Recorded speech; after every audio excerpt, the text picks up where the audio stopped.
पुरानी कहावत है कि सत्ता का अहंकार सबसे खतरनाक होता है।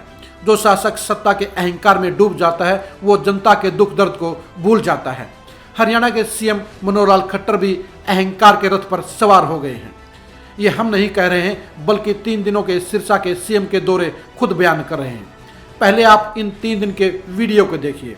इन वीडियो में आपको नजर आएगा कि एक बार सीएम खट्टर साहब लोगों की पिटाई करने के आदेश दे रहे हैं, एक बार आपको नजर आएगा कि एक गरीब महिला को सिखाई हुई करार दे रहे हैं, आपको नजर आएगा कि एक महिला सरपंच सीएम के पैरों में अपनी चुन्नी रख रही है, एक वीडियो में आपको नजर आएगा कि किसानों की लाठियों से पिटाई हो रही है।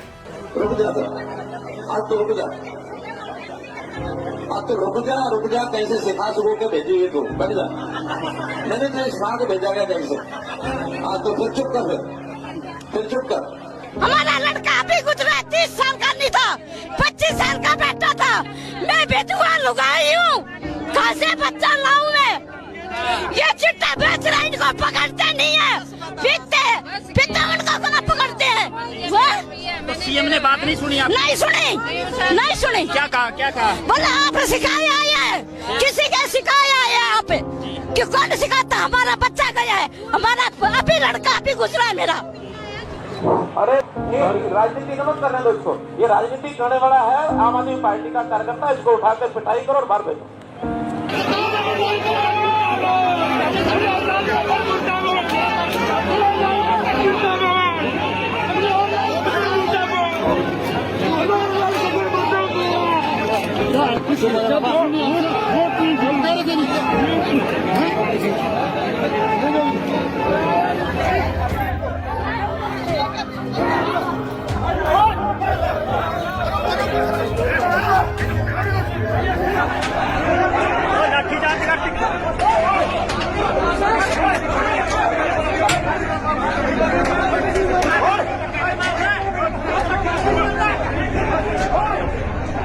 किसाना ने लाठीचार्ज। हरियाणा सरकार ने महिलाओं को 50% आरक्षण दिया था।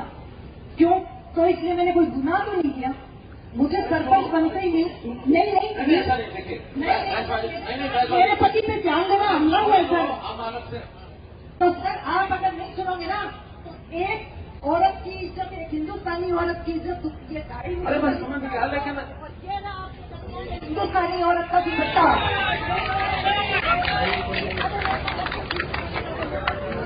तो ये जन समाज का मतलब ये बैठवादी जो मैंने सबसे पहले कहा था ना, वो ये बात है। हाँ, मैंने मुझे देख के ऊपर बैठाया, इसके देखिए। हरियाणा के इतिहास में पहली बार ये देखा गया कि सीएम ने किस तरह से जनता के साथ लगातार 3 दिन खराब व्यवहार किया। खट्टर साहब सिरसा में 3 दिन जनसंवाद कार्यक्रम के दौरे पर थे।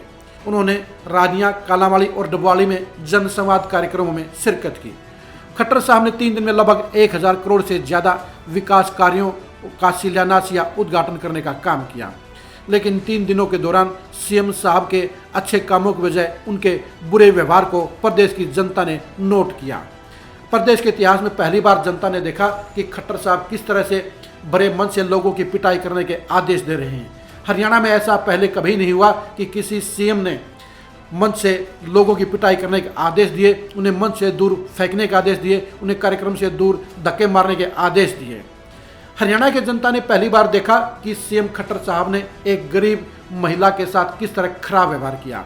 ये गरीब विधवा महिला अपनी बेटे की नशे के कारण हुई मौत के बारे में सीएम से फरियाद करना चाहती थी।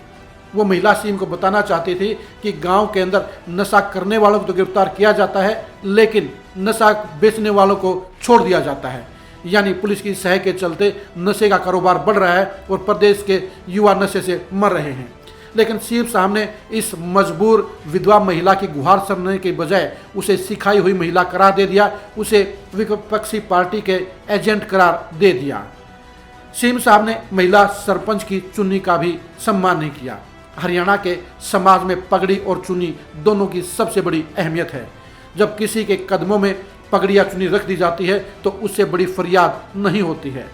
लेकिन खट्टर साहब को महिला सरपंच की फरियाद नजर नहीं आई। खट्टर साहब ने महिला सरपंच की चुन्नी की लाज नहीं रखी, उसका सम्मान नहीं रखा और उसकी बात सुनने से इनकार कर दिया। खट्टर साहब ने साफ तौर पर कह दिया कि ये बहस करने के लिए नहीं आए हैं और महिला सरपंच को मंच से धकेलने के आदेश दे दिए। हरियाणा की जनता ने देखा कि किसानों की बात सुनने के बजाय सीएम के कार्यक्रम के बाहर उन्हें लाठियां मारी गई।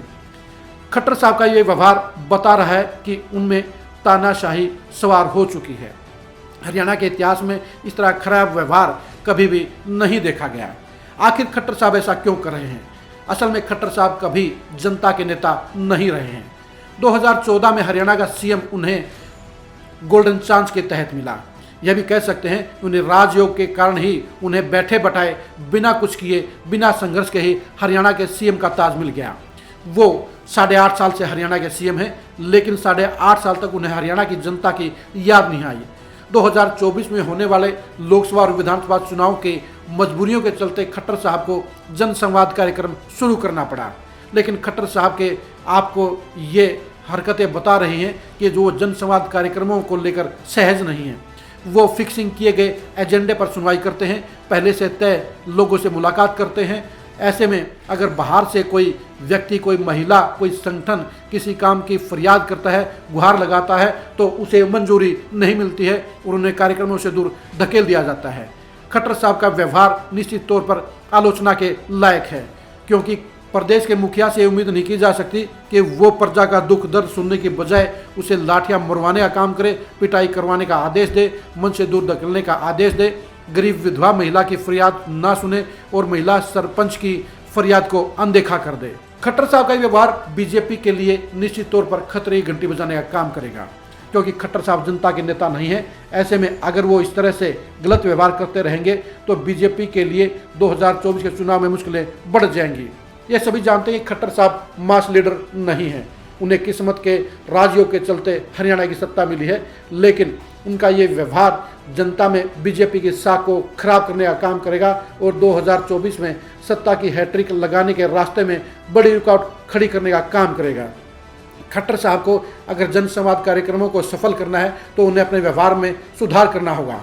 उन्हें परिवार के मुखिया के तौर पर, उन्हें राज्य के मुखिया के तौर पर व्यवहार करना होगा।